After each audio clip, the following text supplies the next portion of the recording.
আর বড় বড় মাছ খেতে ভালো লাগে, তাই দেখো আজকের আমি ওই বাজার থেকে নিয়ে এসেছি ছোট ছোট পুঁটি মাছ আর মৌরলা মাছ। যার কড়াইতে বাটি চচ্চড়ি করবো, দেখো কেমন করে করি তোমরা দেখো। যে কড়াই বসিয়ে দিয়েছি গ্যাসে, তেল দিয়ে দিলাম, তেল গরম হয়ে গেছে। এবারে কেটে বেছে ধুয়ে রাখা এই ছোট মাছগুলো নুন হলুদ মাখিয়ে এবারে দিয়ে দেবো, দিয়ে দেবো।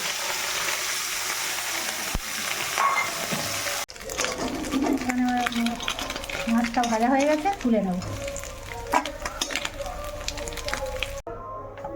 এবারে ওই তেলের মধ্যে দিয়ে দেবো একটা মাঝারি সাইজের আলু, এই যে ছোটো ছোটো করে কেটে রাখা, দিয়ে একটু ভাজাভাজি করে নেব।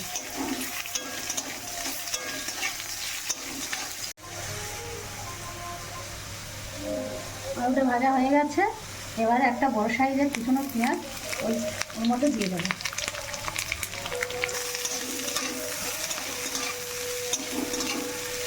এবার দিয়ে দেবো একটু আদা রসুন বাটা, ভালোভাবে নাড়াচাড়া করে নেব যাতে কাঁচা গন্ধটা চলে যায়। আদা রসুনের কাঁচা গন্ধ।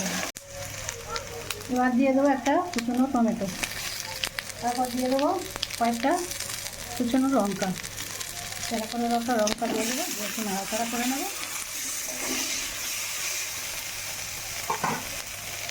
দিয়ে দেবো অল্প নুন, অল্প একটু হলুদ দেবো, এটা একটু ভালোভাবে নাড়াচাড়া করে নেব। মশলার মধ্যে আলুটা ভালো করে নেড়ে ফেলে নিয়েছি, এবারে দিয়ে দেবো অল্প করে একটু জল, জল দিয়ে দিলাম, দিয়ে এটা একটু ঢেকে দেবো, একটু ঢাকা চাপা দিয়ে দেবো। এবার দিয়ে দেবো আমি ভেজে রাখা মাছটা, একটু নাড়াচাড়া করে নেব, মেখে দেবো। তারপর দিয়ে দেবো এই যে একটু জিরে বাটা, জিরে বাটা দিয়ে একটু নাড়াচাড়া করে দেবো, দিয়ে এবার দিয়ে দেবো একটু ঢাকা চাপা। এবং আমার কড়াইতে বাটি চচ্চড়িটা হয়ে গেছে, ছোটো মাছে বাটি চচ্চড়িটা হয়ে গেছে। গরমের সময় এমন জিনিস খেতে তো সবারই ভালো লাগে। আলু দিয়ে বাটি চচ্চড়ি রেডি, দেখো কেমন লাগছে। তোমরা কে কে পছন্দ করো একটু বলবে।